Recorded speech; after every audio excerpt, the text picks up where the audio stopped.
Hey everybody, welcome to episode 14 of the Cucco Attack. We were laughing because we forgot what episode we were recording. This is horrible. But but yeah, introductions. Introductions. So I'm Chad Hembrock, and with me as always, Patrick Hughes here. And we're going to try to get through this quick tonight. We got a few things to touch on that came out in the last, I think our last episode was like a month or two ago. And, just a month. Just a month, yeah. Okay. Not too bad. But yeah, we've got a lot of things to go through. Games we've been playing, some new Nintendo announcements. And probably the biggest thing was the Sony announcement that just happened this past week for the PS5. Yeah, once we heard that was coming, we were like, all right, we're going to record our next episode after that announcement. Yeah, and then hopefully, after we record this week, Nintendo will release something big, and then we'll have to... seems to be the trend here. You know, we record a podcast, and then 1 or 2 days later, big news breaks. So hopefully we will instigate this Nintendo Direct. Yeah, so the rumors, no Direct. But they have been dropping little tidbits here and there of new things, and I don't think they're going to go with nothing. There's going to be something. Like, I feel like there's got to be something, considering we only know of one game that's coming out as of now, which we will get into here shortly. We'll get to.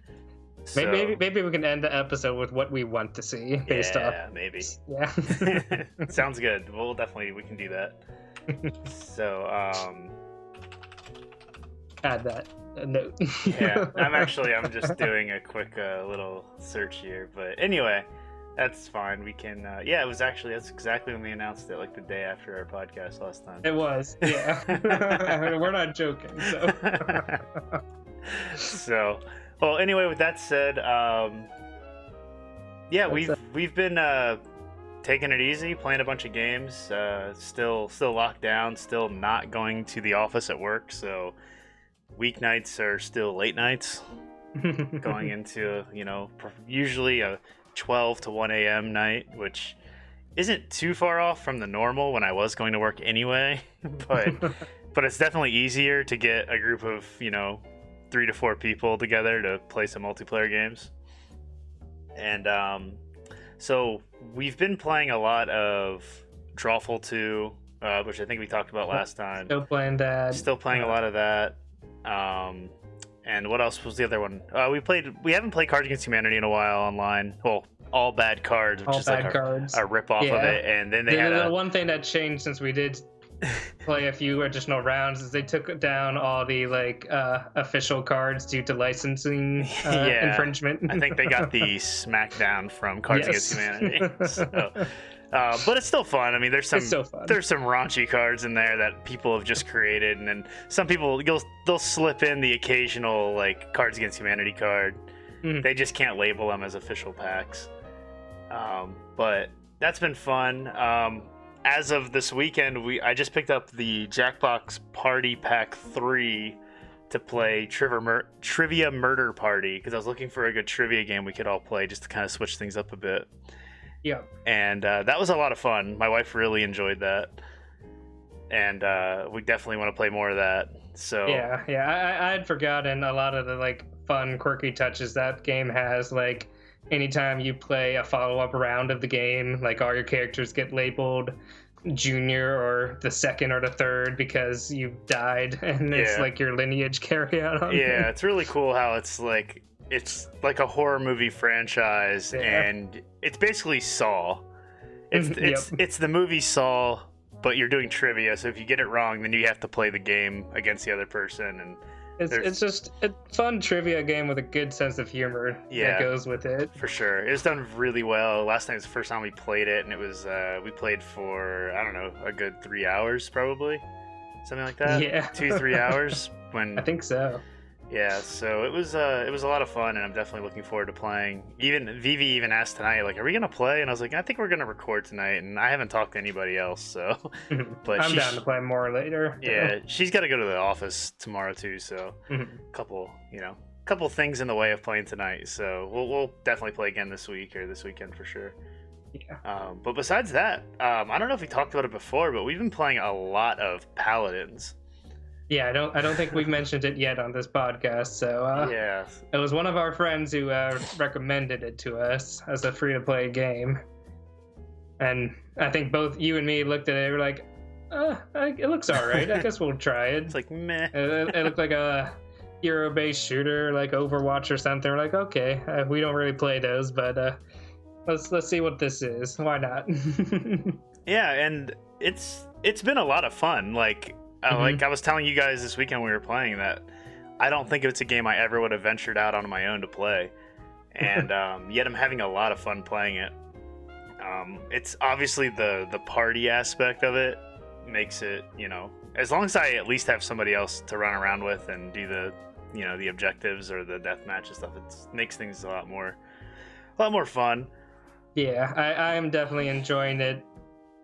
Probably more so because we were playing together, but yeah, the game itself has just like a really fun sense of style and like art direction, and even that this game has like fun, stupid like dialogue and stuff that continuously makes me chuckle. Like every time the game starts, it's like, don't forget, girls are watching. I'm just like, it's so stupid.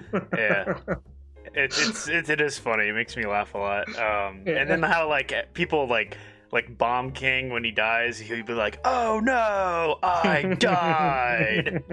Yes. And like you hear him, like even though you're not on their team or whatever, you still hear all the little noises from the characters that are playing in the round with you.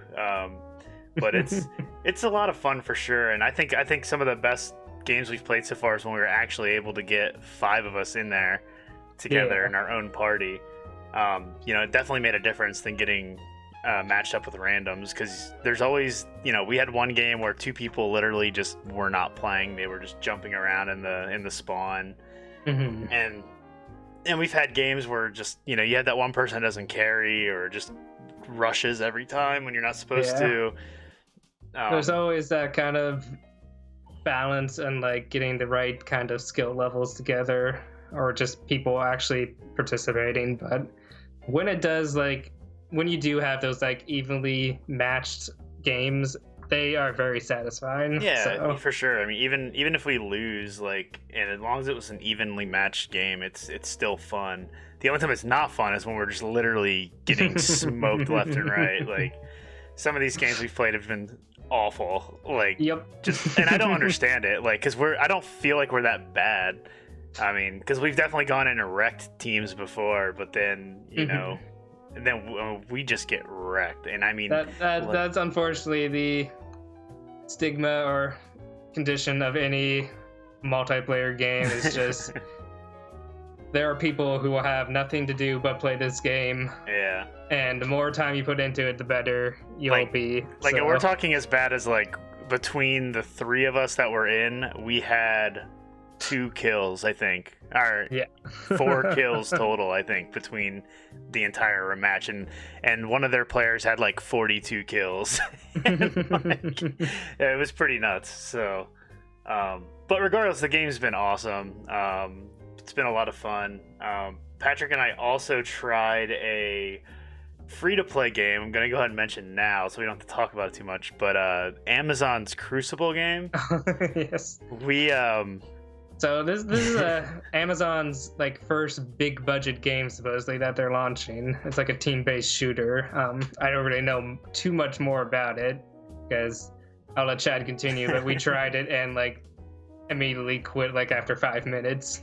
Yeah, I played it for literally 5 to 10 minutes. It probably took me longer to like run the update it required than the amount of time I spent in it. Now, did I give it a fair shot? Probably not, but just from the tutorial, it did not feel like a game I was going to enjoy at all.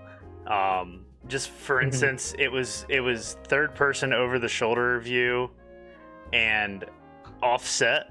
So like, at least the character I picked was just like the soldier guy. I don't even know his name, but he was standing to the left, aiming inward, but I was controlling it with my mouse, which is on the right. and it just like, even though I had a crosshair, it just felt so weird to me, like trying to run around with a guy whose gun is on the other side of the screen. Now I don't know if you could change the settings or not, but I was just kind of irritated by it, and I just didn't want to mess with it. I was just like, you know what, no, I don't want to play this doesn't feel good, just running around in that little tutorial section too. So I deleted it and uninstalled it. So I will not be playing it again. Same here. I was not impressed with like the feel of the game. It felt kind of slow and sluggish, and not just because of performance, but just like the character speed and stuff. And then it did not look pretty to me. Like I did not like the aesthetic of it once you were inside the game. It just, I don't know. Nothing was really gelling with me. So it's no diss against the game, but it definitely was not for us. So yeah, for sure. Yeah, that's pretty much all there is to say about that game from us. Yep. But yeah, I mean, like Paladins, I think has a great, like, Paladins kind of reminds me of like Team Fortress a little bit, just the way the art style is and the way, you know, every character has a personality, and yeah, it's been a lot of fun. So but this game, just based off that initial impression, did not have that at all. So and one of our other friends, his machine can't run it anyway, so we you know, it would have just been the two of us playing it. So, and yet Paladins is running on our other friend's machine, who is running a 10-year-old laptop. So yeah, it's awesome. Well done. Yeah. Well done. What's your High Res Studios or whoever makes Paladins? Yeah, High Res Studios. So, but yeah, I mean that's what we've both been playing. Done a little bit of stuff on my own. I started playing. I was playing Talos Principle for a while now on my PC, and a few nights ago I tried to play it, and I started getting some graphic error issues, and I couldn't get it to go away. Every time I tried to change my settings, the game would crash. So I was like, all right, quick fix. I'll uninstall it, reinstall it. It's a pretty small game. So I did that, reloaded it, but when I went to uninstall it, it told me the game will be, you know, this game will be deleted from your machine. And I was like, okay, but it's through Epic. It's probably saving my save file. Didn't think anything of it. Well, I deleted it and I lost my save file. And I had about 11 hours of gameplay on it. So that kind of sucked. I was a little disappointed by that because I was on the third tower in the game. And, you know, I don't really know how much more there was to play, but I was really enjoying the puzzles. I'm not really paying attention to the story in the game. But I really enjoy doing the puzzles. So I tried a couple of ways to get it back. I actually used some hard drive recovery software to try to pull the save player profile.dat file. Pulled it, dumped it into the game, to the new folder, and it still doesn't work. So I guess it must have some sort of encryption or something on it. Not sure, or it's corrupted. I've tried a few different ways to get it to work, doing that, and I could not figure it out. So I ended up starting the game again and just enabling cheats just so I could fly through the game to get back to where I was. And I'm on the second tower now, and I did that in about a half hour. So not too bad. Definitely made up some progress, and I actually got probably some stuff I didn't have in the last one. Faster than probably you spent like researching how to get the absolutely absolutely faster than, you know, getting my save file to work. I probably spent a night or two trying to get the save file to work, but so yeah, that really sucked. I was really disappointed by that. So word to the wise, Epic only cloud saves specific games, which you can see if you right click them in your library. It'll have an option that says enable cloud sync. So if you are going to uninstall a game, make sure that is an option, or make sure you research how to save your save game before you uninstall it.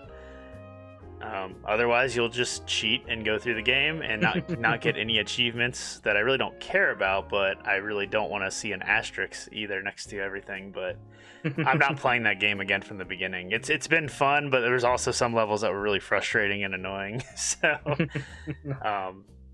just didn't want to waste my time doing that again. I feel you. And then I also, if you're on video, you'll see here, boom, got my PSP out. PSP. And probably Chad's last owned PlayStation system. well, I had a PS3, but it was given to me broken, which I fixed, and it broke again. And then I fixed it again, and then it broke again, and now it's in storage. So, but yes, the PSP was probably the last one that I got. And but really, the best game that I play on PSP is Hot Shots Golf. I love Hot Shots Golf. I'm sure I've talked about it before on this podcast. At least in 2 episodes. But continue. You're still playing it. I'm playing it. So yeah, I'm playing it, and I just kind of realized, which is really dumb, but I just realized how the like ranking system works. And I've always known you have to get the stars, but I got to a point where I had no stars to get anymore. And then I finally realized that each stage you go through has a percentage up in the top of how many items you've collected throughout the stage. So I've collected all the items through ranks 1 through 3, and then maybe like between 30 and 70% of the other ones. So I just went back down, started playing more, and then that unlocked stars for me to get to the next level. So I just never paid attention to that. I really just focused on unlocking characters and not really unlocking ranks. But now I made it to rank silver. So the last one's gold. And unless there's something after gold that's just not on the menu, but sometimes they have like a platinum or something. Yeah, so silver is freaking hard. I'm like I'm struggling. So, and I feel like I'm pretty good at Hot Shots. I've been playing Hot Shots since like high school on the PS2. And but yeah, I'm struggling so hard on these levels. I'm going out of bounds. I'm going in the sand pits. I'm hitting the water, and like I basically will get to like the second to last hole, be in first place, and then I'll screw up, and I just immediately just reset the game. Because at that point, yeah, there's nothing I can do to get back, and all I see at the end is utter defeat. So, but the game's awesome though. I love it. I'm kind of like, so outside of like playing games with you guys and then playing Hot Shots when I'm kind of on break, I played a little bit of Tetris and Tetris 99. I started the Tetris 99 999 line mode, and I got to like 540 or something like that. And dude, when you get, I don't know if you've played it. No. But if you get to like, once you get to like level 500, the blocks like literally instantly fall. Like it's so fast. I don't understand how anybody can beat that. Unless I can't handle that pressure. Unless it's timed. Unless it's timed, then I just took too long to do it, and that's why it sped up. I'm not sure. But maybe it was crazy fast when I was shocked I was even getting lines because it was like going down so fast. But yeah, so other than that, I've really just been kind of thinking about what I want to play next. I'm kind of in the mood for an RPG. I've thought about breaking out Breath of the Wild again, just because I do want to play a Zelda game again, but I'm also kind of in the mood to just kind of chill with like a text RPG. I don't know. Some kind of laid back game system. Yeah. Like game mechanic. Just something with a story. I can just tap A, select what I got to do, and, run through the levels. So, I really want to play Earthbound because I've never beaten it. I've only gotten to like the level. I think I beat the boss after Saturn Village. And that was, I couldn't tell you last time I played that. It was probably 2 years ago on my copy, but I fired it up on my PSP emulator, and it runs like as soon as I fought Starman Jr. at the very beginning of the game, it was like so laggy. All the effects were like destroying it, so that's not an option. I'm not going to do that. So really, I'm hoping it comes out on Switch because I really just want that portable aspect so I can, relax, sit around, play wherever. I don't want to be tied to a TV to play, and that's kind of what's killing me right now. But with that being said, I've kind of thrown around the idea as well of playing like Final Fantasy, the original, on NES. What? Or playing the Breath of Fire series on the Super NES. So that's kind of what I've been thinking about as well, just because those are available at the moment on the NES Classic Edition. Or True. Not Classic Edition. The online. NES Online or whatever, yeah. The online app, Nintendo Switch Online app. So I've been thinking about that. And then also today I looked at my Switch collection and I saw that I still have that Secret of Mana collection that I never played. So that's another one that I could always play. But I really want to play Earthbound. Like, I think that's really what I want to play, and I'm just keeping myself from doing it. But hopefully this podcast will trigger a Mother 3 collection. Yes. Or a Mother collection. That is one of our definite hopes. But that's about it, man, for me. I don't know, what have you been up to other than what we've been playing together? Yeah, I mean, well, you know, I'm always still playing Animal Crossing. Every time I turn on my Switch. Oh, yeah. I'm having a lot of fun with June, with this new month, because there are so many new types of like bugs and fish and stuff. There are fireflies, which are only available in June. That's like my favorite part of summer. So seeing them fly around at night is so cool.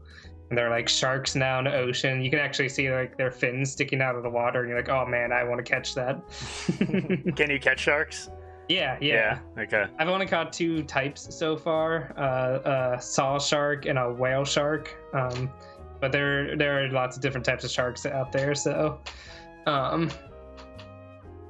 and there's been fun different holidays, like the museum day where you're like running around the museum, and they're having like a wedding season right now, which I thought would be the most boring of them all, but I've actually had a lot of fun like setting up wedding things for like pictures and stuff, because they give you like little objectives and they keep introducing new furniture, so it's actually kind of fun.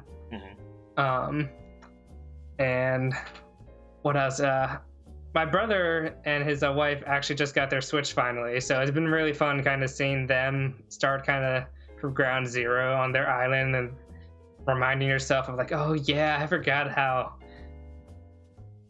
bare bones like your island starting was, and like all the things you had to get. So like seeing them develop their island and like helping them out build bridges and stuff, it's been kind of fun kind of re-experiencing that in a way.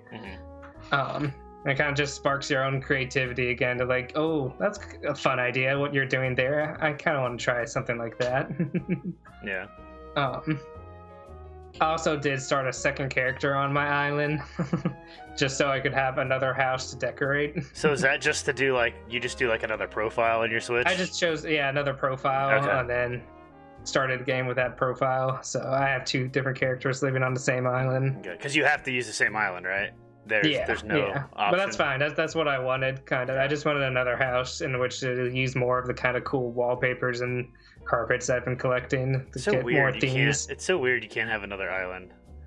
I don't know. Yeah. I just find that strange. Like, why is it tied to your Switch? A little bit, yeah. Like, I remember back in the GameCube days in the original Animal Crossing, we had different towns like saved on each individual memory card, and that's how we kind of like each had our own town as siblings. Yeah. So yeah, it is kind of weird as tied to the system. I'll agree. Yeah. I mean, at least there was that option back then, you know. So. Yeah. Yeah. That would really, like, if you're in a house with 2 people playing it, you would pretty much have to have your own console. Yeah. To do that. So. But one pro tip I'll give before I stop talking about Animal Crossing: if you do start a second character, that is a way that you can buy more than one painting from Red, who's a new addition who just got it added in, who sells you the paintings whenever he comes to visit. Just be aware that Red can sometimes have multiple real paintings, and sometimes he can have no real paintings. So you gotta really inspect those paintings so you don't get a fraud. I saw people complaining about all fakes and stuff online. Yeah. It's just super disappointing when they're all fakes. Like, even if you don't get duped per se, just because how infrequently he visits, it's like, now I'm gonna have to wait like 2 more weeks until you come back to get a chance of getting a painting. So one thing about Animal Crossing I actually shared with a friend today was I saw some t-shirt thing on Facebook where it was like death metal bands, but all featuring KK Slider. Yeah. And all the names were changed, and it was hilarious. Like, that sounds amazing. Like, instead of Slayer, it was like Slider, and it has them all like in a pentagram. And just like all these really, funny death metal bands, but with KK Slider and different like animations and stuff. I thought it was pretty funny. So I tagged my friend on it, and he's all into metal and stuff, and was like, these are for you. I love it. I love it. So good. Yeah. But yeah, what else have I been playing besides Animal Crossing, which is always all the time, every day? Recently did a stream of Zack and Wiki Quest for Barbaros Treasure. Check it out on our channel if you haven't. We did finish the game this Saturday, so you finished the game. I finished, yeah. I didn't even watch it. Sorry. It's probably for the better, because I definitely did get stuck on quite a number of puzzles. So if you want to watch it after the fact, you can just fast forward anytime I look like I'm stuck on a puzzle for too long. I won't be offended at all. Yeah, I was actually like, I want to check it out because I remember getting that game on Wii, and I thought it was fun. I played like an hour of it maybe or so, and then I just never went back to it for whatever reason. I just kind of sat it down, and it may have been around the time, like there was a time during the Wii, so probably around like Twilight Princess. No, Skyward Sword, not Twilight Princess. Let me double check the date. I think it was 2007. So yeah, whenever like Skyward Sword came out, which I think that was like late Wii, that was like 2010. 2011 when Skyward Sword came out, but there was a good time where like I didn't. Yeah, it was 2007. Okay, yeah. So I guess from what I remember, that was a big year for games. There was like Mario Galaxy, there was Portal, there was just so many heavy hitters. Yeah, I don't even think I can definitely see that being pushed aside. I don't even think I heard of it until it was probably at least 2010 because I was living. That was when I got my first place after school, and I remember that's when I played Zack and Wiki, and I thought it was cool. Like I said, I just never went back to it because it was around that time. Like even like Skyward Sword, I stopped playing it like halfway through the game for like years, and that was just something that like I never did. It was just my time of my life. Like arcade stuff was really starting to take over my life with getting arcade cabinets and repairing stuff, and then I just kind of put my console stuff to the side, and I even like sold off like my original GameCube. I kept all the games, but I sold off the console because I had the Wii, and then sold off my original PlayStation, and I sold off a bunch of stuff that I had, and sold my Atari and my Intellivision. And now I wish I had it all back, at least the Intellivision, because I had like 40 games for the Intellivision, and I think I sold it for like $40. Oh, man. Which at the time was probably not that good of a deal, but I don't know. I mean, I was happy with it at the time. But yeah, I know I've always wanted to play that game though, so I do need to check out your stream. I just haven't done it. I was pleasantly surprised to be reminded like how creative that game was. It had some really kind of fun and clever puzzle designs. I was also truly reminded of like how frustrating sometimes the Wii mechanics can be sometimes. So it was a game full of highs and lows, but overall it was a really cool game, and I just think a really fun kind of side project that Capcom had. I think they have a strong foundation if they ever wanted to bring it back. It was a very different and original game. Yeah. And then the other game I recently picked up that I've kind of been enjoying on my own time is Bug Fables. I think the subtitle is something like The Everlasting Sapling. I don't know. I didn't write it down, but Bug Fables, yeah. It's pretty much a like spiritual successor to Paper Mario. Like it is a pretty much one-to-one like I want to be Paper Mario. I'm making a Paper Mario game. This is Paper Mario. Yeah. And that's good. I mean, you think like usually games that are inspired like that usually are pretty decent. Instead of them just using Paper Mario assets and getting the game shut down by Nintendo. Like if you want to be successful and get your game out there, use your own assets, and success happens. Like, I've heard nothing but good things about this game.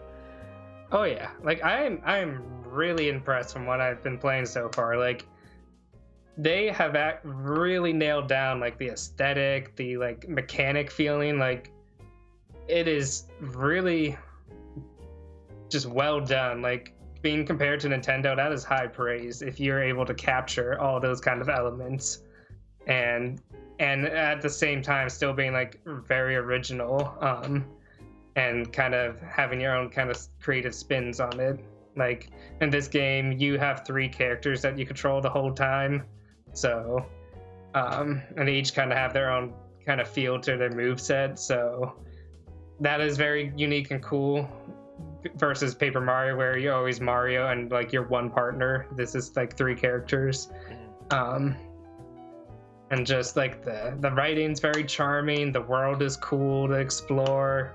Yeah, I'm having a fun time. One of the cool thing that they do is the game is very easy unless they give you the option to equip a hard badge like right at the start of the game, which I definitely recommend if you are experienced at all in Paper Mario games. Put that on and they'll make the game much more challenging, but it's so much more satisfying, and having that option right off the bat is so rewarding. And the game also rewards you with like extra experience and cool items if you do that, so it's that kind of fun incentive to give yourself that challenge. Besides, yeah. So yeah, I'm having a blast with that game so far. I'm only on chapter 3. I think it's like 6 chapters, so probably about halfway through the game. Do you know how much it was? It was $25, which is a little more expensive on consoles. I think it's only $20 if you get it on PC or Steam. Mm-hmm.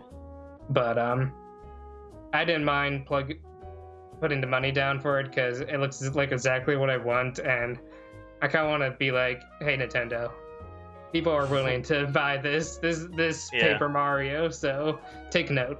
Yeah. Well, I guess if that's it, that can jump us right into our next topic. It is a good segue from Paper Mario inspired games to, hey, guess what? Nintendo announced a new Paper Mario game. The day after our last podcast. Yes. Again, this was like a late night announcement, wasn't it? Yeah. I thought it was. I'm pretty sure it was late at night and just like out of the blue, here's a trailer. Just what? Yeah. So yeah, I think it was again like 10 o'clock or whatever. Paper Mario, the Origami King was announced, and I thought the game looked awesome from the trailer. And I've never been a huge Paper Mario fan, but I've always loved Super Paper Mario. I thought that was my favorite out of the ones I've played. And just had interest in. But that was mostly, I think, because it wasn't really an RPG. It was more of an action RPG, I guess. Yes. You had RPG elements, but, Your experience with the Paper Mario series is somewhat in the non-traditional aspects of it. Yeah, and I think that's why, because it's funny, because I think the game looks fun. Like, just the dialogue was making me laugh. The way they presented the trailer was awesome. The trailer looked cut so well. How they put it together was so well done, and I'm excited for it. I thought it looked gorgeous. They had like the scenes of like 2D Mario in a 3D space, but then you had all the light reflections coming off of you in the dungeon, and it just looked so pretty. Everything, it had that like kind of like how Yoshi's Crafted World was, how everything had that like shine to it, physical paper craft feel. Yeah, just of, yeah, all the textures and objects. It looked really, really good, and the dialogue, like I said a few times here, was just making me laugh because it was like paper puns left and right. I loved that intro, just like the mood that it established with like the paper peach and just like your answers are paper thin and just like yeah, and it was dark. It got so dark so fast, and it was, I don't know. I'm super excited for it. I I'm gonna definitely play this. Last Paper Mario I played the whole way through was probably Super Paper Mario. That was the only one I actually beat. So I'm definitely looking forward to grabbing this and giving it a try, and or at least putting it in my Switch collection of games that just sit there. So I haven't bought a game all year, so I think this will definitely be the one that gets purchased day one. But yeah, I know that some people are upset because it doesn't look like it's had mixed reactions for sure. And I can probably speak a little more on the other side of it. Like the first trailer I saw, I was cautiously optimistic, because like you said, the art direction is just so good looking. It looks super creative. The writing looks fun, and it looked like it was kind of taking inspiration from the whole series, like the best elements of each game in the series. So I was optimistic that it might kind of find more of its roots and where it's kind of veered off in recent games. They recently released a new 5-minute trailer. I don't know if you've had time to check that out yet. I haven't watched it yet. I did see that it was announced. I just didn't click on it. I think it came out just the other day. It was just a few days ago. So with that new kind of look that they gave, I'm a little more hesitant now, but I'll just speak on like two things that they showed. So the battle system looks very different. They kind of teased it in the trailer, like they showed two brief clips of it, but it has that kind of circular ring now where you're like rotating enemies and lining them up and kind of battling. And it's just very different from the entire series. And I don't mind different. I think it's cool that they're taking a creative, different approach to it. It'll be interesting. So it's kind of more prove and tell. We'll see how it plays. That I'm not too worried about, but the bosses look very uninspiring to me.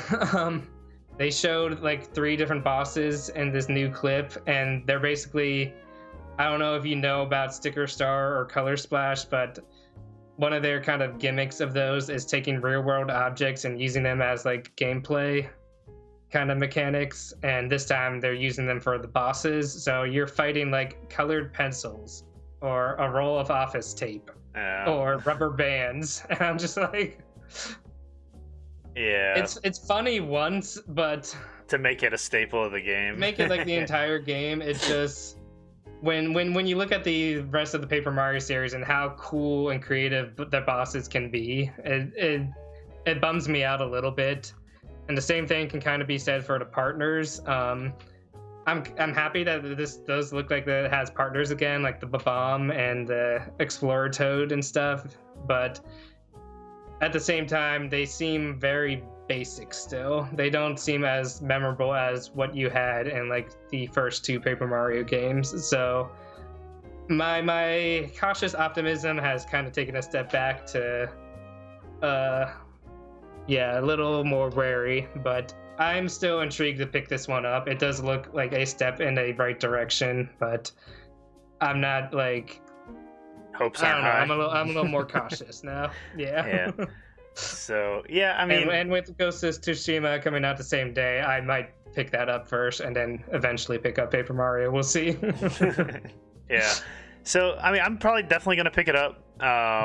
Like I said, probably day one just to have it. I mean, we'll see what I'm into at that point. You'll give us the first impressions. Yeah, we'll see. But with that said, like I said, Super Paper Mario is the game.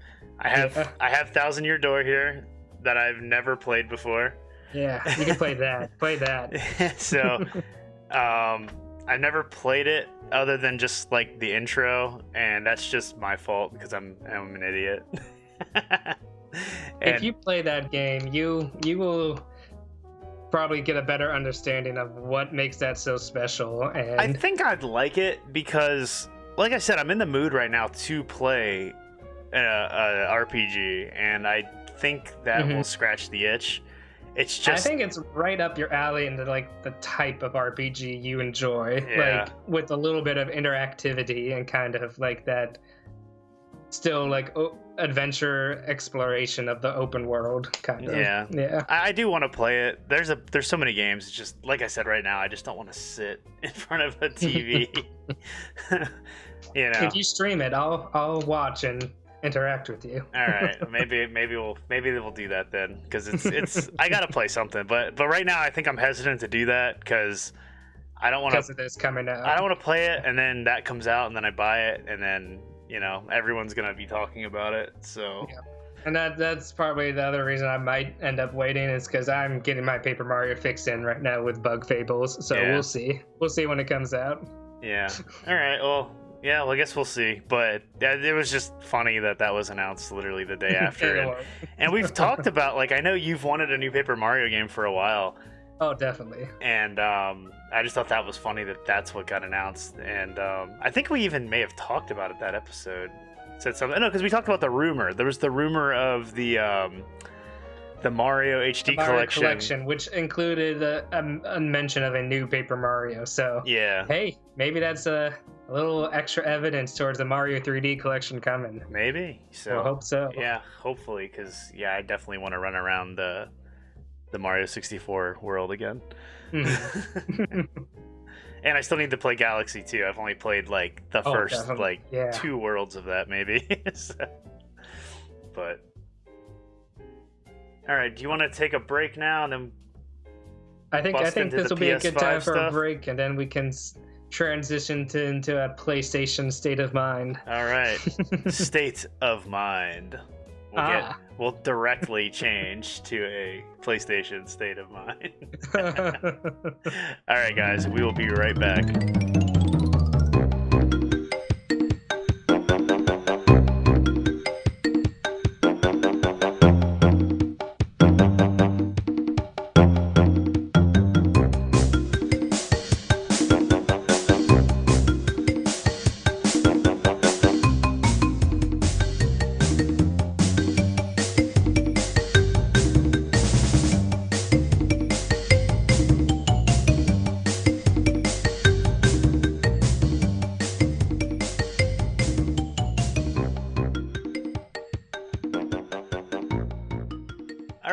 We are back to talk about the state of plays from Sony PlayStation. Yes. So I'm going to go ahead. They recently had a few. So Patrick can take this one away. Well, one I'll have more to say about than the other because I don't really care about the other as much. But so they recently showcased two games which are coming out soon. One was for Ghost of Tsushima, which is coming out in July, and the other was for The Last of Us Part 2, which is coming out in June. Actually, I think it's just hitting maybe next week. The reviews are just starting to come in now. Which, as expected, a lot of critics are singing its praises as like, it's the best game ever. And although there are a few mixed reviews, and that, which is kind of where my mindset is on the game, which is why I don't care too much, but it just seems way overly violent to me, as in something I don't really want to play. It seems too gruesome. Like, I don't think I would enjoy playing this. So now, is this the game where you like kill dogs? Is that what's coming out about this game? I haven't heard about that. I feel like I just saw something about killing dogs and people were really off about it on Twitter. I think I just saw it like this afternoon, but I don't know. It could very likely be. So the first game when it came on PS3, even though that game is very violent, it was supposedly a game about love, in the fact of Joel and his relationship with this girl Ellie, and how you kind of build this relationship over the game, and how he'll fight to do whatever to protect her out of an act of love, in sense. And this game is supposed to be a story about hate and like revenge, and so that's just what the imagine world like needs right this now. violent game and see how much darker you can pull it. It's just that's what 2020 needs more of. Exactly. I can't. I'm sorry. I'm nowhere near in the right mindset to be to have this game in my life right now. Well, Last of Us, I don't know.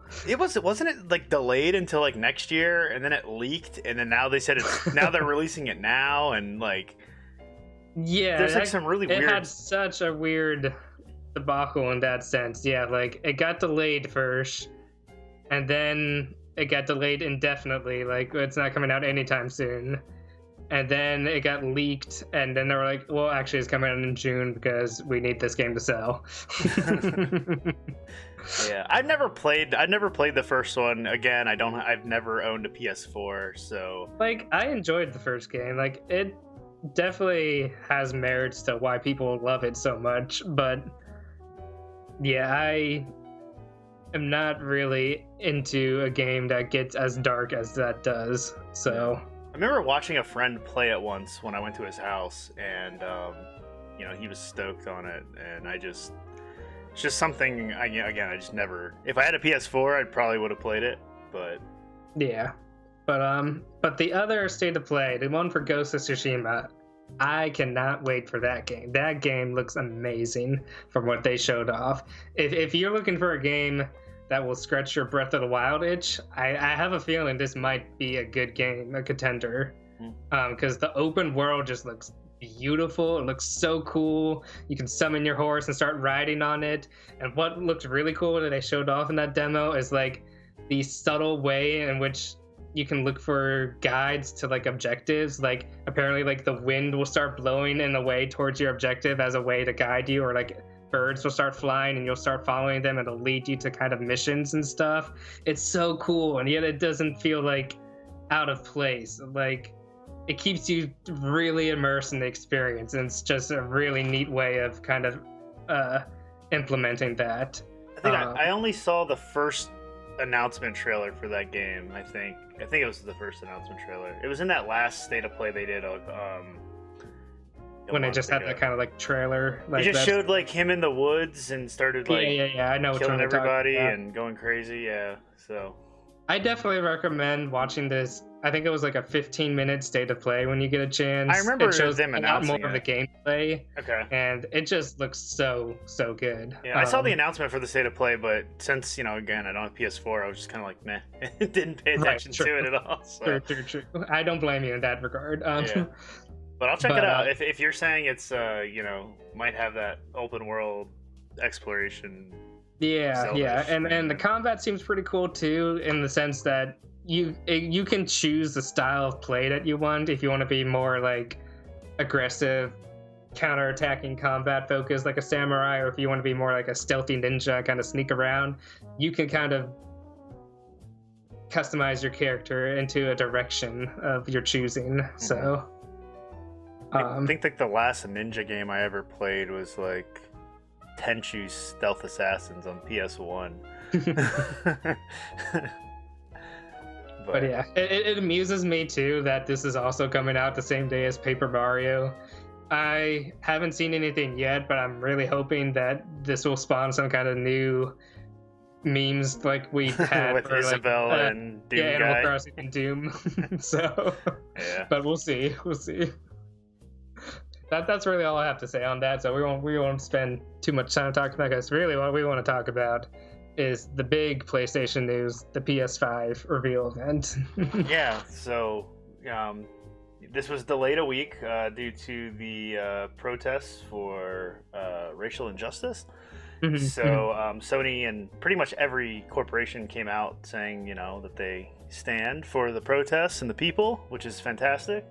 Yes. And they delayed this big announcement to not take away from the spotlight of what was going on around the country and the world, for that matter. Mm-hmm. So anyway, they did end up announcing it this Thursday, and it was funny because I didn't expect it to just be like 45 straight minutes of games.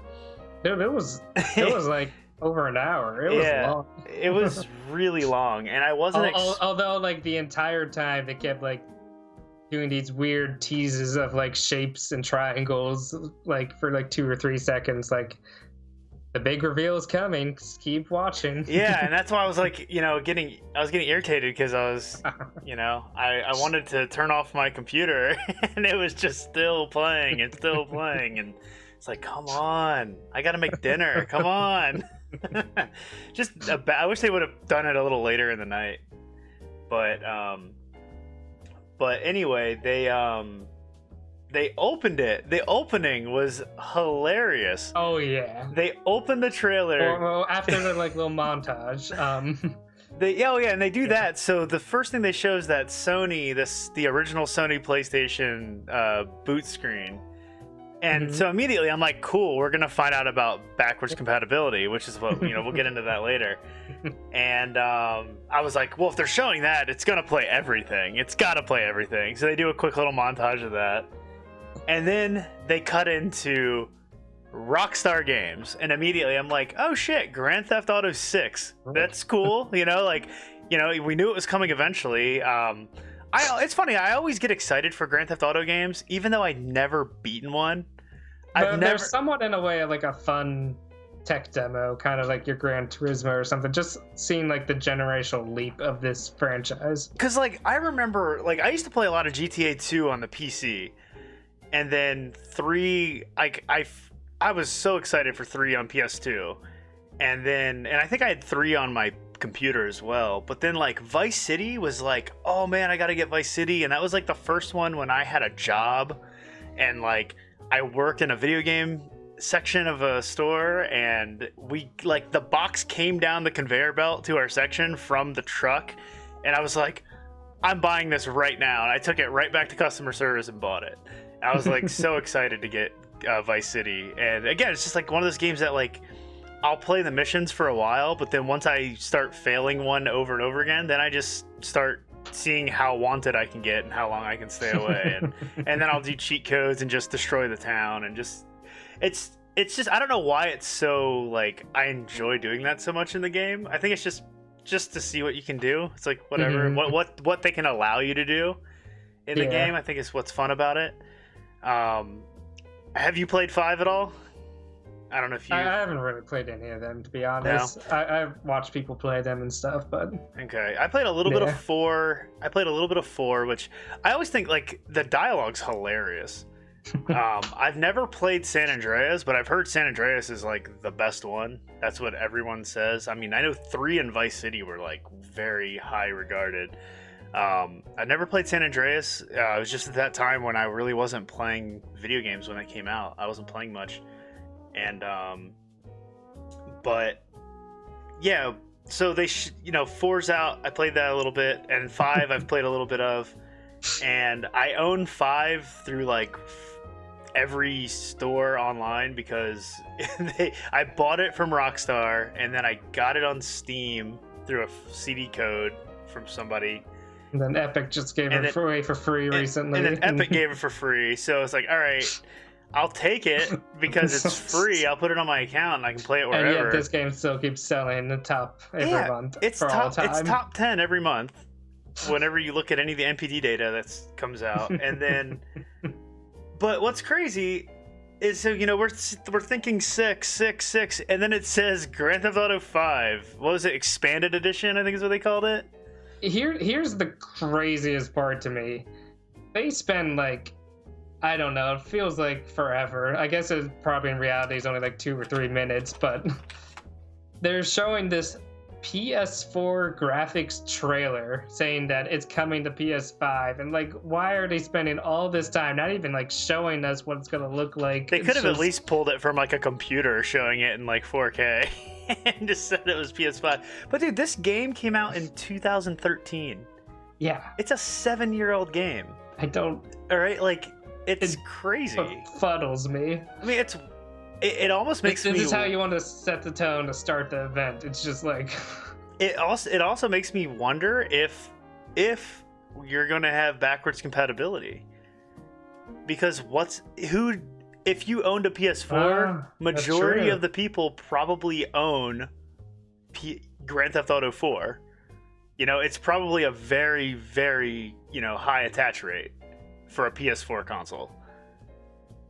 But But yeah, the game Like, is... why would they need to buy the game again, other than these enhanced features, which they don't even show? Yeah, I'm really wondering. And actually, I just thought about that right now as we were talking. Like, I wonder if there's going to be... Or it's going to be, like, selective backwards compatibility. Yeah. So... They said there's going to be backwards compatibility in some means, but they have left that entirely vague and not really specified. Yeah, so we'll get how into that's going to work. Yeah, we'll get into that. But Yeah. that's what they opened with, which I had to mention just because I thought it was... Yeah, I totally forgot about that. Buried that memory already. I just thought that was crazy. Like, you know, that's not a way to sell the system. I mean, it's one thing to say, like, hey, it's available. Like, toss it into the rest of the trailer, but, like, to kickoff show is a huge troll. Huge troll moment. Fortunately, the event did get better, at least in terms of games, after that. But yeah, that was such a weird way to start.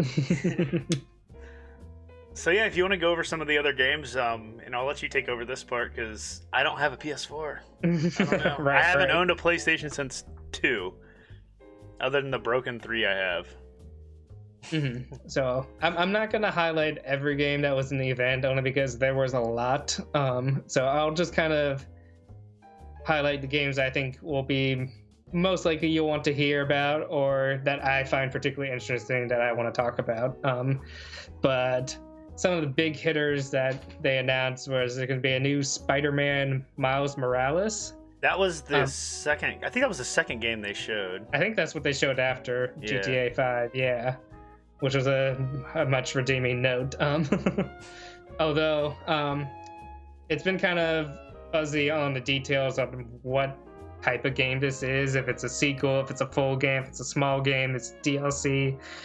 I think the word right now is that it is going to be a standalone game. I think it's more in a smaller capacity though. If you think of the Uncharted games, and they had that one smaller spin-off, Uncharted Lost Legacy, it's probably going to be more on that kind of scope, which is kind of the impression that I got. It seems like it's using the same kind of Spider-Man engine, just making a new kind of campaign with this new character. So Yeah. I'm actually looking forward to that just because I really want backwards compatibility, and because I want to play Spider-Man. I never played it. Yeah, Heard it's Spider-Man awesome. was fantastic, and Yeah. if they give us more with it, with new story, like, that is only a good thing. Like the last thing I played was this Spider-Man VR game, and it was based off of the last movie, which, you know, it's a VR game. Right. It was fun, but I was like, as I was playing it in VR, I was like, I really want to play that Spider-Man game on PS4 because it was just some cheesy movie promotion thing they gave out. Insomniac knocked that out of the park. It was so good. Yeah. Speaking of which, I'll jump to their other game that they showed, which was crazy that they had 2 games to show in one press conference. Ratchet and Clank Rift Apart, which is a fun series, and I think this was the one game in their whole lineup that was actually showed why a PS5 could be, like, why it would be needed for a game like this. The fact that they had dimension hopping between whole worlds that could load like that. Like, I don't think you could really do that on this current hardware, to load such giant worlds seamlessly without like little load time. That is actually a concept that is really cool that they're pushing with this hardware. It looked really cool. I've never played Ratchet and Clank games. I feel like maybe I played the first one, like the PS2 one. Yeah, same. But I don't recall like anything about it, other than, like I said, I used to work in a video game like section of the store, and I just knew it was a game that everybody wanted. I saw it all the time. I just never bought it. So it's like a cartoony adventure game. Like, there are many, but they're kind of duo setup that makes this game unique. Is you collect lots of different types of guns, and they're like wacky guns that do crazy stuff, like turn enemies into sheep or start making them dance, or like you're like using anti-gravity boots or stuff. It's just really wacky, creative kind of gizmos that you pick up as you go through these kind of wacky sci-fi adventures. So Yeah, and their jump to like PS4, I think they kind of rebooted the series at that point, and kind of took elements of the original games and started rebooting it. But it looks so pretty now, and only more so with the PS5. So, probably the other two big games of this event were, everyone wanted to see a new Horizon game, and they weren't disappointed, where they got Horizon Forbidden West. And this game definitely seems like it's taking cues from Breath of the Wild. Yeah. Chad definitely knows one shot for sure when she's climbing the mountain. Yeah, so like again, like this is another game that I want a PS4 for, and I actually almost like bought a PS4 last Black Friday, but they were all sold out. I waited too long to buy one, but this would be this and Spider-Man and maybe God of War were the ones that I really wanted to get into. And Everybody Loves Golf, Hot Shots Golf rebranded. There. Really looking forward to playing that. And but yeah, Horizon looked great. I remember watching the comparison videos of Horizon versus Breath of the Wild, and everyone was like, oh, Horizon, and I was like, but look at the little details. There were little details in Breath of the Wild that weren't there in Horizon, and Horizon was this, this graphically intensive, beautiful game that everyone was clamoring over, but you couldn't go pick your arrow back up that you shot, or you couldn't see, you couldn't throw a bomb into the river and blow fish up out of them, like you can in Breath of the Wild. You like point your bow at a person and they would just stand there like, hello. Yeah. Meanwhile, in Breath of the Wild, they'd actually like react like, whoa. Yeah, there's just little details. But then, we all know Breath of the Wild just completely changed the game with its open world climbing mechanic and everything, where you can literally go anywhere unless it's raining. Yep. So yeah, there are definitely lots of comparisons based off their close release date for when those two games launched, and I think Horizon 2 is taking a lot of cues of those kind of criticisms, as well as and like I think it's really trying to push it with this sequel. Like those underwater sections look so cool. The fact that you now have like underwater exploration too on top of this beautiful varied open world on the surface. So yeah, it looks really cool. Like I said, I've been looking forward to playing it. It's actually coming out on PC. It is Horizon, yes. The first one. I would assume that the second one, if the first one sells well, you'll probably get the second one too, down the road. But eventually, yeah. But I still think like, yeah, if I get a PS5, this is definitely going to be a purchase day one when it comes out. Yeah, I actually haven't played the original yet, but I've been tempted many times, and really I ought to. Like, I think it's on sale right now for $10. It's always like, yeah, it's been like $15-$20 for like at least a year now. But we'll see. Yeah. And the other big game that everyone was clamoring for, I really have no affinity for this, but it did look cool. Demon's Souls is being remastered by Bluepoint, who I think most recently did the Shadow of Colossus remake, which was beautiful. So I could definitely see why people are excited for this game, which everyone loves to begin with, and to have it done so amazingly is going to be very cool. Don't have much more to say about that unless, I know nothing about that game. I saw it and I was like, is this Dark Souls? I have no idea what this is. Yeah. Is it the same series? Like, I know nothing about it. I think it's it's like the same vein. It's like the first one, apparently, from what I'm seeing here. Yeah. Yeah, I don't know. I've never played those games, and when I did play Dark Souls on Switch when it came out, I thought it was the clunkiest, worst playing game I ever played in my life. Yeah, I'm not particularly into that genre or like those controls. I don't know, the heavy like dodging, parrying just never really clicked with me. Yeah, but that's cool. But it's cool. People be happy for that, so that's cool. I'm sure it'll sell plenty. Oh yeah, for sure.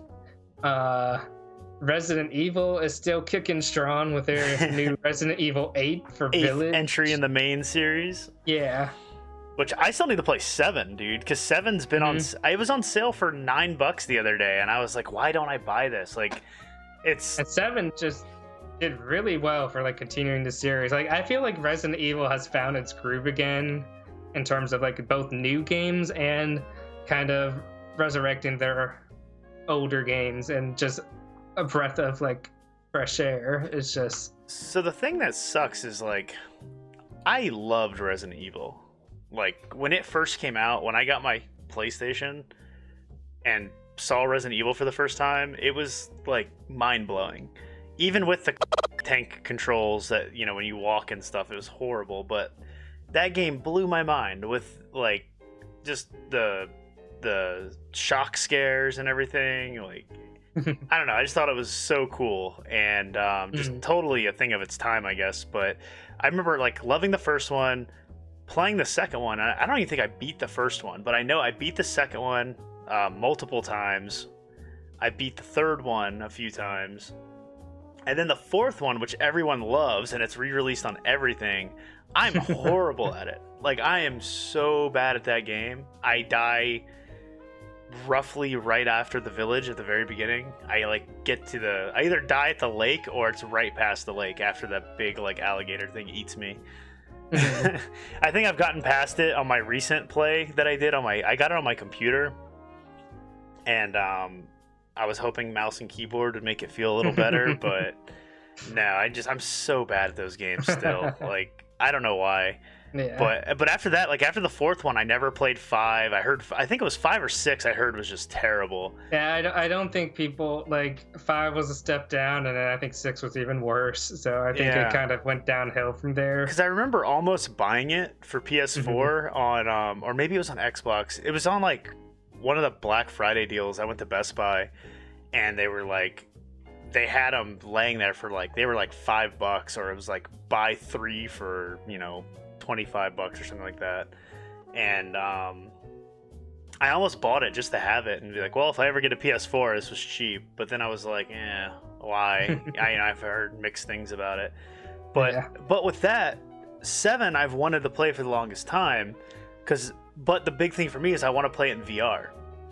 And from what I heard was that it had a 1-year exclusive deal with PlayStation VR, and then it would be released on PC in VR, and it was never released in PC in VR that I'm aware of, unless it is now. But that was like the big thing. Like, I haven't looked for it in a while, but that was always what kind of held me back from buying it. Was I wanted to play it in VR just because, you know, I feel like it looked really cool. I heard people about it. I heard it was good. I heard people were getting sick from it too, but that could have been related to the PSVR, how it has a different refresh rate than the Oculus. But it's something I've wanted to play in VR just to experience it. Since I did love the series, you know, as a kid growing up with it, I do have like, you know, a little bit of nostalgia for it.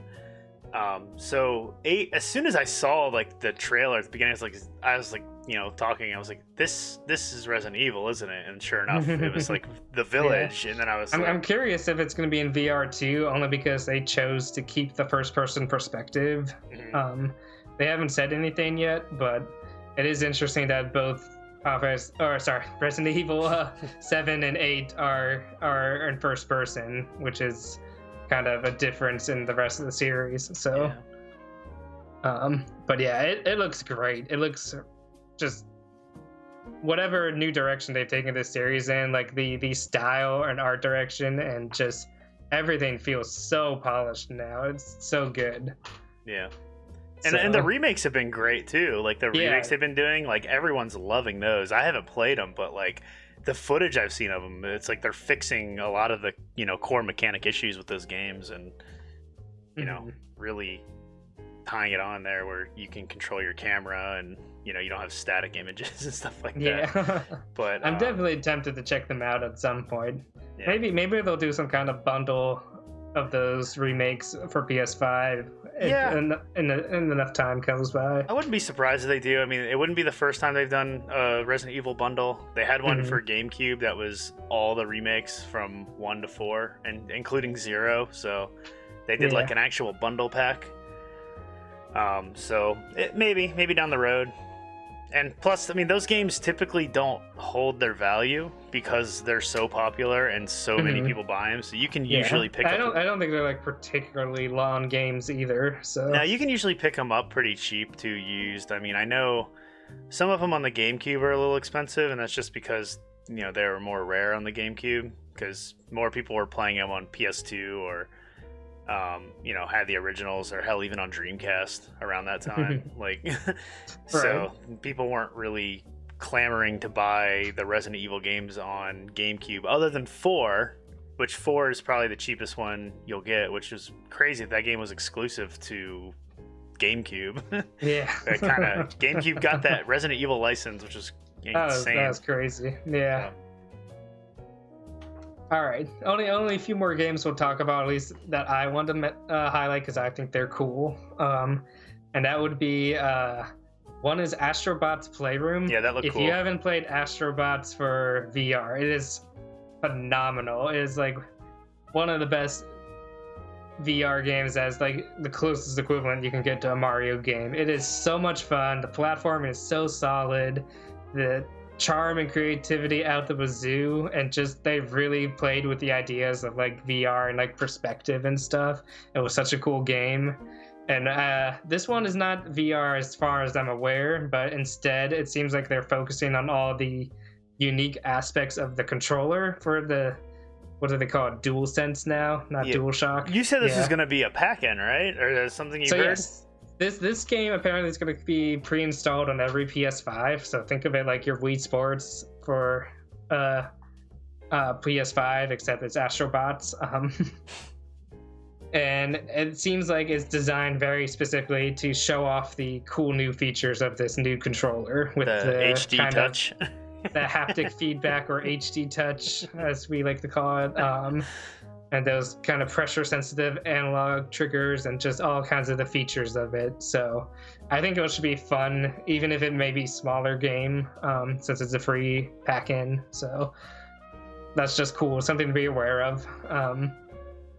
For sure. Another game that looked really cool, I don't know if I'm going to mispronounce this, I think it's Kena, Bridge of Spirits. It's Kena. But this is made by the same people. I don't know if you saw the fan trailer of Majora's Mask HD, which was so cool. So these brothers, who are like a commercial animation studio, are now starting to do game development. This is one of their games here, and oh my gosh, does it look so good. Like, it looks like the animation is just so crisp. It looks like a Pixar kind of like movie or something, but it has so many kind of cool gameplay mechanics seem to be woven in. It seems like a cool Zelda adventure, maybe mixed with a little God of War, a little Pikmin-esque, maybe some Okami, restoring nature. It has so many good vibes of other games mixed into this, and I just think this looks amazing. Yeah, it looked cool for sure. One thing I just Googled it real quick because I wanted to make sure it was the right game I was thinking of. I just found an article that it's actually coming to PC as well this year. This year. I was going to mention that. A lot of the games they showed during this event, they alluded to as being PS5 only. But if you watch the trailers after the fact that they upload separately, they will say like, oh, it's actually coming to this and this system, or it's coming to this and this system. Like Kina here is coming to PS4, PS5, and PC. Yeah. And it's only a timed console exclusive. Yeah. So yeah, it's pretty cool. I feel it's a little misleading how they presented these games. It's actually on Epic right now. It's coming soon. Yeah. So... But yeah, and I feel like there's gonna be a lot of crossover. I don't know if there's actually many big exclusives at launch for this system. And that's the thing with with this generation of hardware, like, I don't know if you want to. Let's talk about the last game real quick. One more game. One more game, and we'll jump into that. Yeah.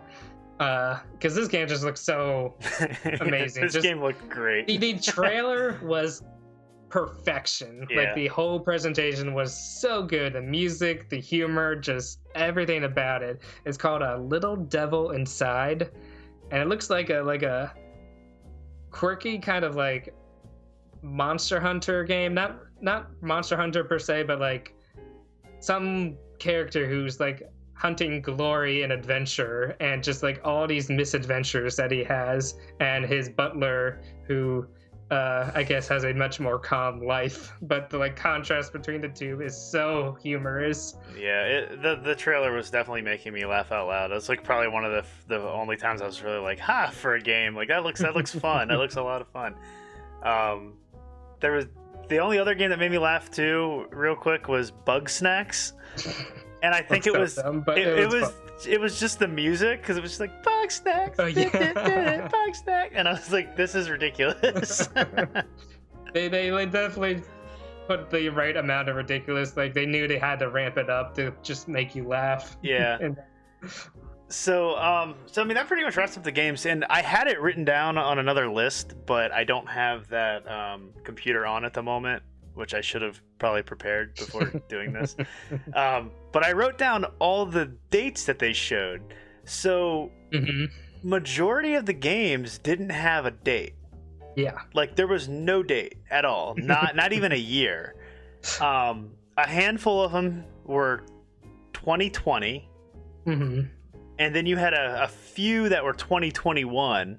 Yeah. And then we had the one, which was that space game, astronaut Kojima style game, that was 2022, I think is what they had the date for that. But the thing I thought was weird is that, like, there was the ones that had no dates. It's like, okay, so you have to assume, I'm assuming the ones that are launching in 2020 are the ones that are going to be launching with the console, just because of the way it works out. And there was one game, I think it was that fighter game. Was there Samurai Showdown? Did they talk about a Samurai Showdown? No, maybe I'm thinking of that because Epic. There was some fighting game. Was it Gods of something? Oh, Godfall, whatever. Godfall, maybe. I think that said that weird trailer that had like the like music that fit at all with its trailer. One of the games said fall 2020.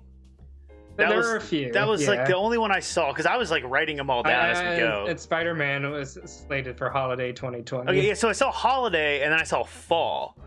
So I'm thinking, like, holiday to me is pretty much any time between that Black Friday, November, December. Fall is right before that.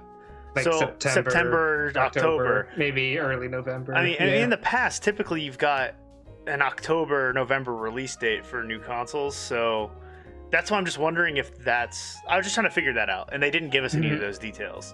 So I guess we can get into like what the event left us wanting. Yeah. What do you think of the console, by the way? So they showed off the console, which we didn't talk about yet. Yeah, and after they showed off all those games, they finally showed it. They showed it out, and honestly, I thought it looked really cool. I think it looks really cool. The memes for it are great, but I think as a console itself, it looks really, really neat. It's very futuristic. And I have to say, it is growing on me. My first impression was, this is weird. What is this alien-like structure? What the heck is that lump on it? I'm just like, what is this? But it's really, I don't know. I think it looks cool. I think it definitely looks cool. The more I look at it, the more they're taking a risk with design. They're taking a risk with design, but honestly, who's not gonna buy PlayStation 5 because of how it looks? Like, honestly, nobody. Like, I don't feel like that's gonna be. I don't think it's important. The way they presented it made it seem like it should be important. The way they kept building leading up to this, the entire event. Yeah, it was very slow, dude. Let me talk about that too. The production of that video was so bad. It was all over the place. I could not follow what was going on because it was just like jumping here, little vibrating balls here, XOs, and I was just like, oh my god, just pick something and go with it. It was just so long, and then it would start showing game trailers in the middle of that, recapping what you just saw, and I was like, just show the console. I don't know. I didn't like the way that they presented that. It was starting to it was too long and just drawn out. But anyway, I did like the console. I thought it looked really cool. The controller we've already seen in the past. It looks like a DualShock 4. It's whatever. I'm not a fan of the symmetrical analog sticks, but if I get a console this gen, if I get a new console, I'm absolutely getting a PS5.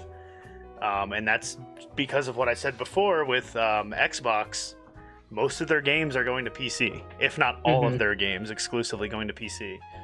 And really the only game I play on console anymore is NHL, which if they ever put that on PC again, which doesn't look likely at this point, then I won't even need a console except for the PS4 exclusives. Or 5, whatever, PlayStation exclusives, let's just call that. But I thought it looked cool. I enjoyed it. And then they showed us the digital version, the digital-only version, which that brings up the price. Yep. So things we don't know still. We don't know how much it's going to cost. We don't know when this is coming. We don't know the details if or how backwards compatibility works.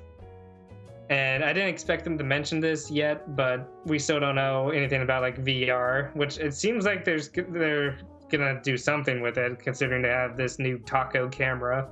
The thing that's kind of funny about that too, though, is if you look at the PSVR, it matches the console. It's white with the black accents on it, and I could see them reusing it, just I can see them reusing the new controllers. They need to move away from these PS3 wands that they developed. yeah, for sure.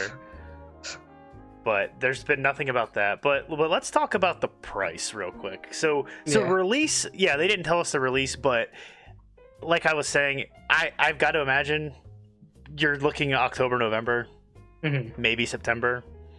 But I think it's more along those lines. And the only thing, they have games announced for 2020 that are supposed to be coming out. So, and they're not gonna release a console after Black Friday, because that's always been when all the consoles, people go out and do their shopping and all that stuff. And the only reason I could say that they could is if they expect to have fewer consoles produced based off the limited production they seem to be anticipating. Yeah, but that didn't stop the PS3 or the Wii, and those came out a week before Black Friday. Right, I'm just saying but just with the pandemic and stuff, they're gonna have even more limited production based off world events right now. If they're only gonna sell so many, they can make the release date whenever they want. Yeah, that's true, but I don't know. So release date is whatever. We'll find it out eventually. It's weird that they didn't give us that date. You would think with so much hype they would have given us a release date, something to mark your calendar. That would be the big thing.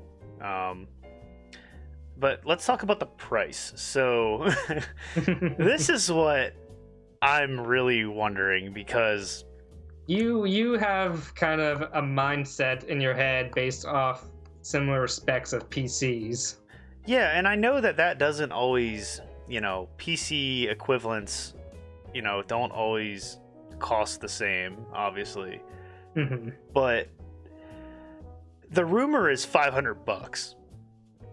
That's what I've seen. The people constantly, everyone's talking $500. Is that too much for a console? Well, I paid $500 for my Xbox One. I probably got my money's worth out of it from playing Destiny 1 and playing a lot of NHL, so whatever. I'm fine with that. I bought it with the Kinect. It was annoying and whatever. I got it the week it launched or something like that. But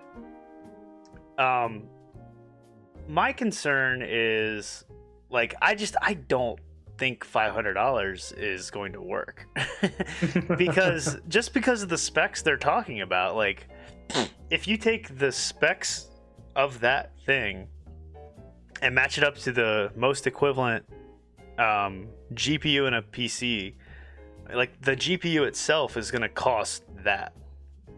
Like, you know, you're looking $500-600 just for a graphics card. So I know, you know, it's a different market and it sells different things, but I just don't see how you're going to get that same. And I'm not just talking like graphic resolution. I'm talking about like teraflops, your RAM, everything that's on that graphics card that matches what they're saying. Apparently, like, less than a terabyte of memory. Like, it's like 800 something. Yeah, that was kind of strange too. Yeah, it was like 865 gig solid state, and it's like a custom solid state drive.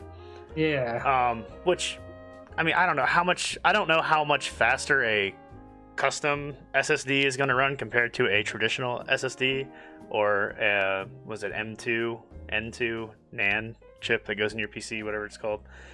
I don't know what the differences are really going to be on that, because I've never really gotten that technical when it comes to my hard drive.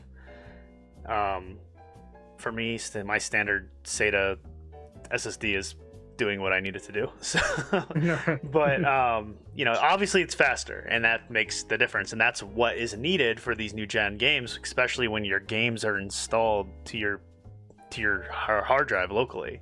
You want to have the fastest read speeds, because otherwise, what's the point? Nobody wants load time, and that's why, you know, that's why you have to push for that now. And that's pretty much, in my opinion, the biggest jump you're going to see between gens here is going to be the speeds of loading. And a lot of people put in SSDs in their own consoles anyway to kind of get that jump in speed on their current PS4s and PS4 Pros. So, but with that said, like, I don't personally see how it sells for less than 600. And even I think 600 is still low. Like, I really do. I feel like we're at a state where people spend money on technology, and it's well known that people spend money on technology. iPhones are about $1,000, and almost everybody has an iPhone. You know, you have the Android crowd, but their phones are still $600-700 if you buy them straight up without a contract or, you know, some sort of deal. I mean, that's usually how most people buy phones anyway, because even if you buy it outright, you're still paying, like, you know, $30 a month for it or $20 a month for it, unless you just go buy it straight up from, you know, the manufacturer. So I think if we saw a $700 console, I honestly think it'll still sell just because of our normal thing.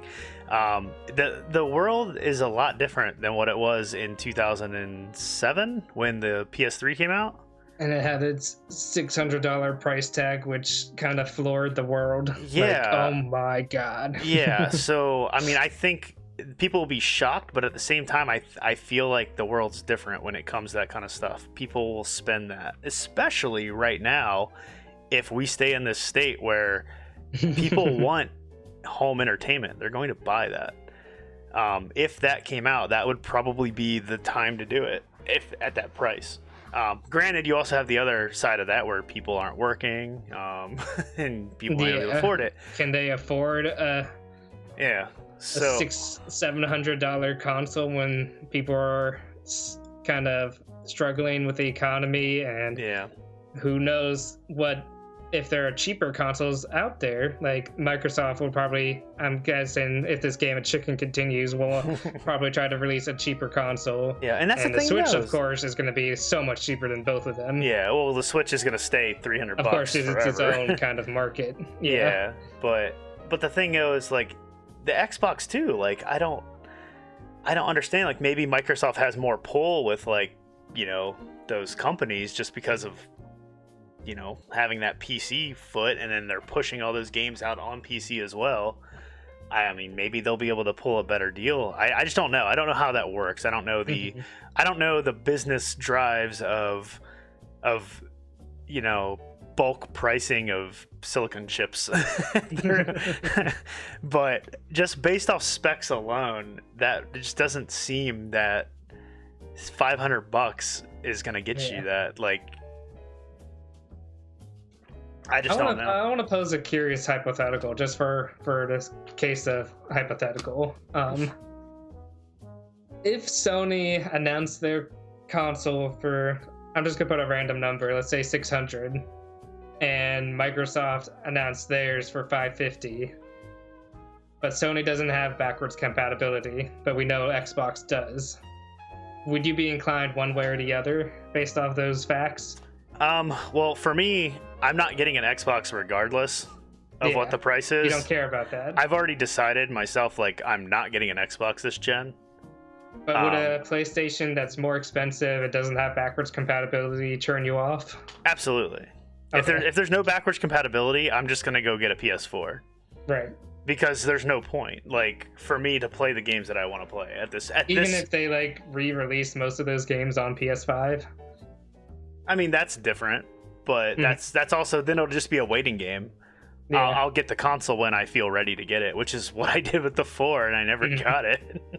So, and so I just think it's curious, yeah. I mean, backwards compatibility is the biggest deal for me, because I missed out on the entire gen of PS3 and PS4. So I have 2 full gens worth of games that, yes, there's ways I could play them if I really, really wanted to, but I would rather have the option to just get the console that can handle all of them as needed and just put it up. Done. This is my PlayStation. I can go play that Dot Game Heroes you gave me like 3-4 years ago that I never played. It's sitting on my shelf over here. Yeah. Because I was going to play it on my PS3 and then it died. So on the PS3 that I had, and the only thing I played on it was the God of War collection, and then it died. And Hot Shots Golf. I did play Hot Shots Golf on that a lot, and it was so good. It had 3D mode. Oh, so cool. On 3D TV. That was really neat. But yeah, really, like, if it doesn't have backwards compatibility with PlayStation in the past with backwards compatibility, it's always been like all games. Like the PS3, if you got that first model PS3, it played all PS1, all PS2, and PS3 games. The 4, I don't think they had that on there at all.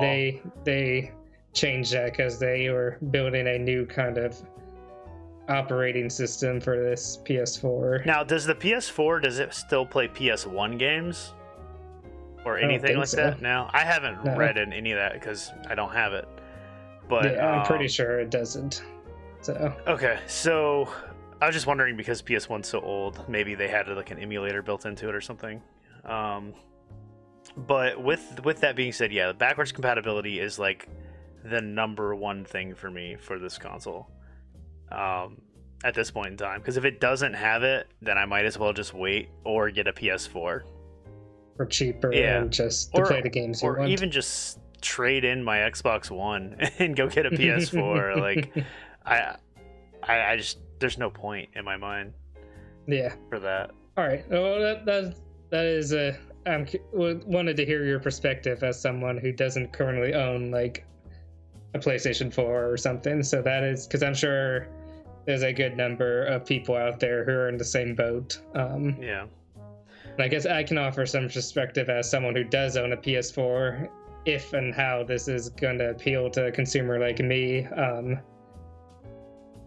kind of on the fence on that. I don't really need it right now, considering so many games are still being released for the PS4. Yeah. I could just keep playing them.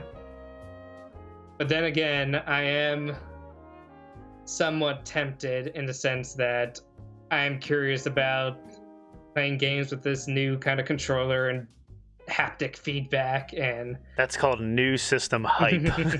And it is. It totally is unjust and doesn't really change anything dramatically that I could probably still enjoy on a PS4. Yeah.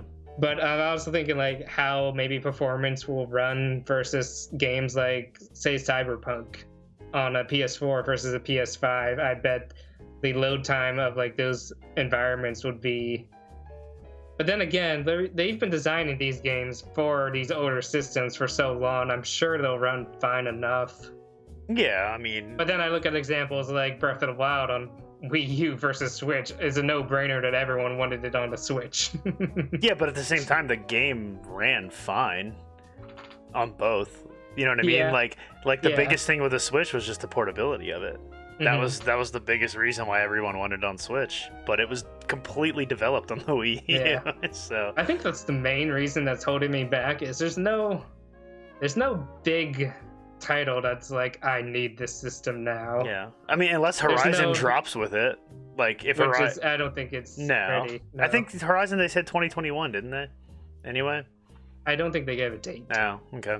Pretty sure that was one of the ones with no date, Okay. which means it's probably at least until next year. Yeah.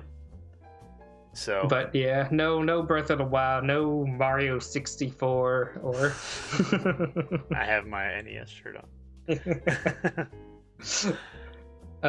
So I don't know. That's why I'm on the bridge. I'm like, I could live without it and probably pick it up when there's a bundle if it's cheaper. Mhm.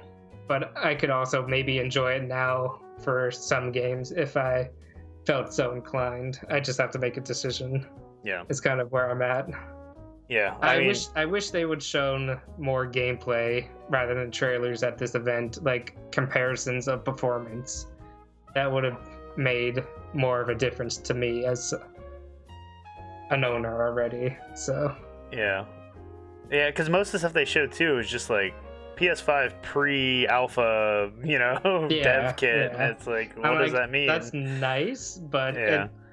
I'm sure it looks nice. How does this compare to what is inevitably going to be PS4? They said everything you see from this point on will be footage captured from a PS5. Right. So that's, at least everything you saw, even if it was cinematic, it was at least rendered off of it. A lot of it just looked... We can't discern the difference anymore. No. I mean, look, Last of Us is... What do they call those games? Cinematic experiences. Yeah. They don't even call them video games anymore. So unless you're going to give me like a side-by-side comparison, I'm just going to assume like it looks just as good as my PS4 game. Yeah. And that's kind of like where we're at with graphical fidelity. Like the PS5 looks great, but prove to me that I need this new system now or that I can just wait. Like nothing they showed, I don't think anything they showed wouldn't run on my computer. Mm-hmm. Like my computer could play every game they showed on there. And I have a 1080 Ti, which is, it's old. I bought it 2 years ago, and now it's like the bottom barrel of the TIs. It's still a great card, but it's just my PC can run it. So what's the point? Like, that's the biggest reason why I'm not going to buy an Xbox, because every game they make is going to be available on the Windows, and there's no point.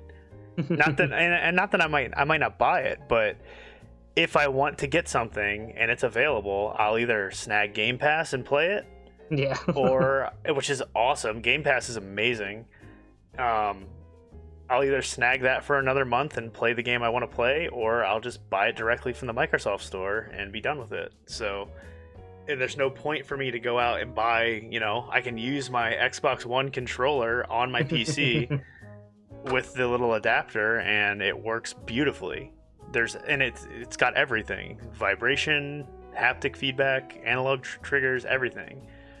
So there's just no point in spending the money on an Xbox X, which is great. I think Microsoft is doing it right this gen by letting you play where you want to play. Definitely adapting to more of a ecosystem rather than this kind of chasing these console sales. Yeah, for sure. I mean, and I think that's great.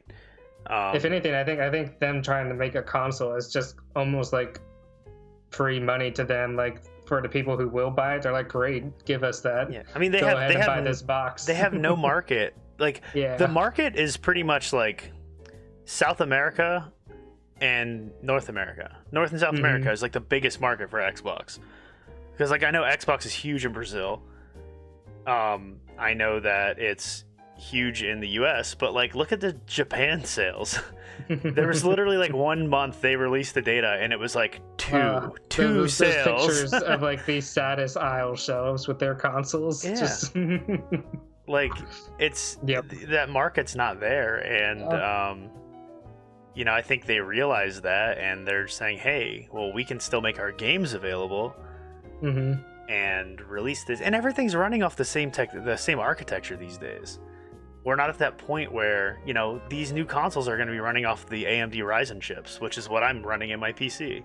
So it's the same thing. Like there's literally every console is just a PC now. Ever since the last gen, everything moved from like the Wii U is a power PC, and the Switch is, I think the Switch is what, ARM based. I don't know, just because of its mobility aspect. But or no, it's the Tegra chip or whatever. Yeah, the NVIDIA, right? Yeah, the NVIDIA Tegra chip. But then, like, yeah, the Xbox One and the PS4 are both x86, you know, architecture, 64-bit, whatever, and it's essentially a mini computer. The Xbox OS is based off Windows 10, so it's just doesn't make sense to, you know, to do that for me. If your computer can handle it and you want a gaming computer, then they're still giving those options. Like, we can make money, so.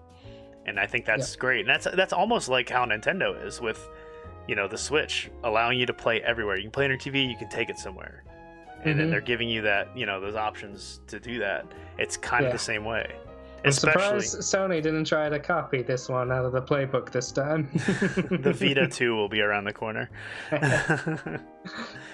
But yeah, I mean, I think that pretty much sums up the PS5. That was a pretty good discussion. We probably could have just done an episode on the PS5. Maybe we will. Maybe we'll just cut this out and make it another episode. No, but yeah, that was. I'm looking forward to finding out more about it, and I'm really hoping that backwards compatibility is really the make or break for me, at least for wanting it at launch, because I know once it launches and I see people getting them, I'm gonna be like, I gotta get one of those. Yeah, pretty. That's the thing. Like, if I see someone else playing, I know I'm gonna want it, and I'm like, I might as well. Yeah. So. But yeah, maybe Sony will answer more questions after Microsoft's event, which I think it is scheduled for July. So we'll see. We know that is coming. But yeah, any more topics you want to cover for this episode? Do you want to say what we hope Nintendo will publish right after we publish this? We can do that real quick. We're about an hour and 45 minutes in right now. Okay, let's just do it real quick. Go ahead and finish it up. Whatever, you know. It wouldn't be the first time we did a 2-hour episode. We were planning on an hour. Let's just show how. Let's make our wishes come true by saying them out loud. Right. So I really want the Mario collection. Yes. Mario 3D collection. I really want it. And it's dumb. It's just I just want to play those games again, portable. I just want to have. I totally feel you. Like, I kind of have the itch to play Mario Sunshine, but at the same time, I don't, because I want this to come out. I've never played Mario Sunshine the whole way through. I usually get like 50 shine sprites and then I give up. And then like, so if it would come out now, it'd be great, because I know I can play it more. Because there's times where, like, right now we're gonna finish recording, I'm gonna go to bed. If it was out on Switch, I'd take my Switch with me to bed and stay up for another hour and just knock out some levels. So, and that's when I can really get, you know, a good session of gaming in. That's how I did Breath of the Wild. Like, I literally played that game. I'd get home from work, play it, eat dinner, and then go to bed and play it in bed. And it was, you know, good times. It was great. So good. And then, like, I can play it, you know, say what you want, but, like, you know, people have different opinions of this, but, like, I can play it and still be company with, you know, my wife, my kid, or whatever. Which usually I don't play when Brody's awake, because it makes it difficult to, like, try to get into something. So I usually don't play video games around him. He's actually been getting into pinball, which is pretty cool. He's been wanting to play the pinball machine. So we've been doing that a little bit lately. But But no, it just because I'm there. I'm not down in the basement by myself playing video games. I'm on the couch playing a game. I can have a conversation still, and have the TV on and we can talk about stuff. It doesn't isolate me, and that's why I love the Switch so much, because it just doesn't isolate me away from from other priorities. Yep. So because I don't want to be that person that's isolated away. I want to be there, and that's what the Switch gave me, that availability to do. So with that also being said, that's why I said earlier I want to play Earthbound, and I really want that to come to the Nintendo Switch online or in a collection. Yes, I would definitely. I want to play Mother 3 so bad. I would also take Earthbound or a collection, but yeah.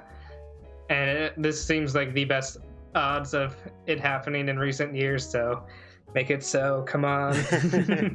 I saw that, but then I saw somebody post a screenshot showing a cop saying he's going to beat you for no reason, and I was like, oh, that's probably not the best time to release that game then. If it wasn't. I forgot they were those. I don't know if that's like a real screenshot or not, or if somebody just edited it, but I was like, well, if that's real, that's probably not going to come out during the current climate.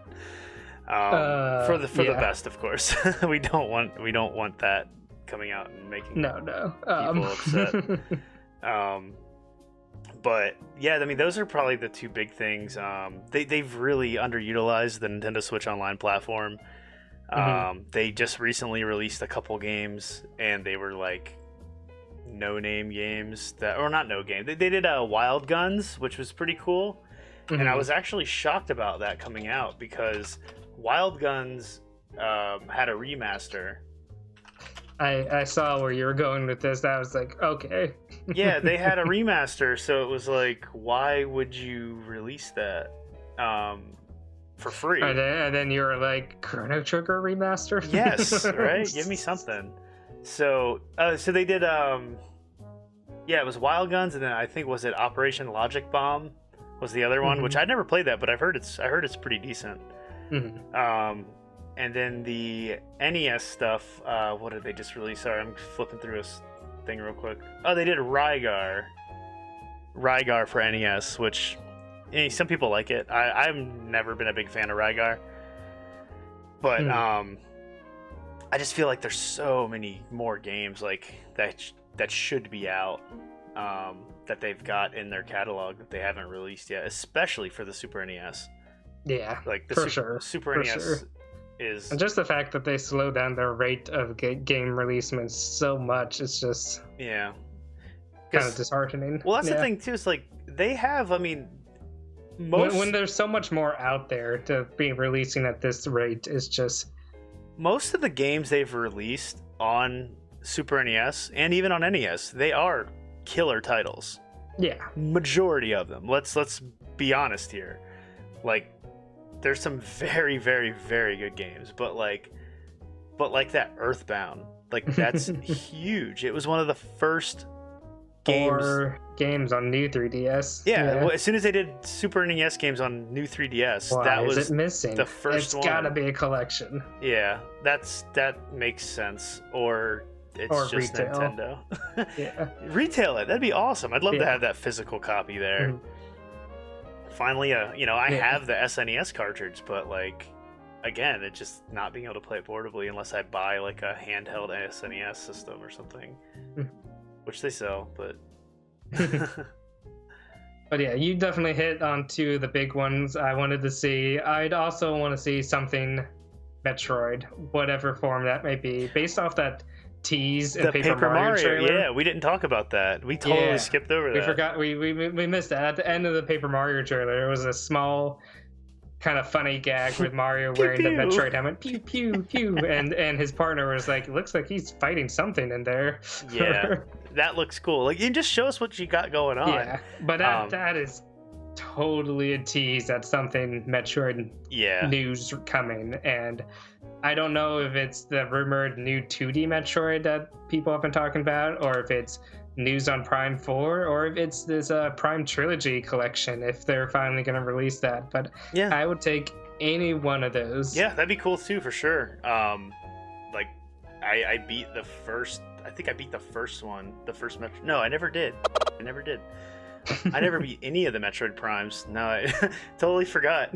I was thinking of Galaxy. I wasn't thinking of Metroid. Totally different. Yeah, completely different. But yeah, I remember playing a little bit of Corruption on the Wii, and I've played a lot of the first Prime, but I just never beat it, and I never played the second one at all. So good. So yeah, I would take any of those. Yeah, that would be awesome to be able to get that game. I'm gonna keep my wishes there. Like, give us one of those 3 and we'll be happy. I mean, like, I have no like real affection for the games, but I do find them fun. I would like to know what's up with Bayonetta 3. Yes. That's not Nintendo per se. I mean, it's Platinum Games, but I know that they have that interesting relationship since they funded the last game. Or if we're going third party, give me an update on Silksong. Come on. Oh yeah, Silksong too. That's crazy because like that said coming soon last fall. Last when they did E3. That. Was it E3? Yeah, okay. A year ago. They said coming soon. Yeah, and they haven't given us an update since I think it was December. Yeah, they had like the soundtrack release or something like that, right? They released like 2 sound samples and then a little blog post saying how the scope has increased, which is totally Team Cherry of them. Yeah, I mean that's awesome. I mean they did a killer job with the first one, so I'm sure the game's going to be good. But I just want to know what's up. Like, I know. Do we have a date? Do we have anything? Like, it'd be cool. So yeah, that would really be it. Like, I would love to just get an announcement of, some killer titles, Chrono Trigger or Earthbound, something coming. Again, I mean, I just watched you play Chrono Trigger, but if it came on Nintendo Switch Online, I'd probably play it again. That would be cool. Earthbound, obviously, we've talked about collections. Yeah. Or, I mean, you want to really go out on a limb, Breath of the Wild 2 update. Yes. Okay. Of course. One more for the wish. I need a new trailer. I thrive off those trailers and the incremental updates. Like, yeah. I don't care if it's 2021. Like, just give me something. Yeah. Feed me. Yeah, it would be really cool to see something, but I want a taste of what a dungeon looks like now. Yeah, that would be interesting. That would be really interesting to see what's up, because that game looks dark. Oh yeah, that game looks dark. I love the new tone from that little trailer. That looked real dark. Oh, like speaking in tongues and the songs and stuff like that. That looks really cool. So I'm looking forward to that. And yeah, we'll see. Hopefully this podcast triggers something, because we just recorded. As soon as we hit end here recording, we're going to jump online and see if it came true. And hopefully we'll hear something. So I guess that wraps it up. We'll wrap up at about, I think we're wrapping up about an hour and 50 minutes. And we will see you guys next episode, where we will hopefully be talking about the Nintendo Direct that got summoned. I guess. All right. So until next time, everyone, happy gaming. Stay safe out there. See you guys. Take care. All right.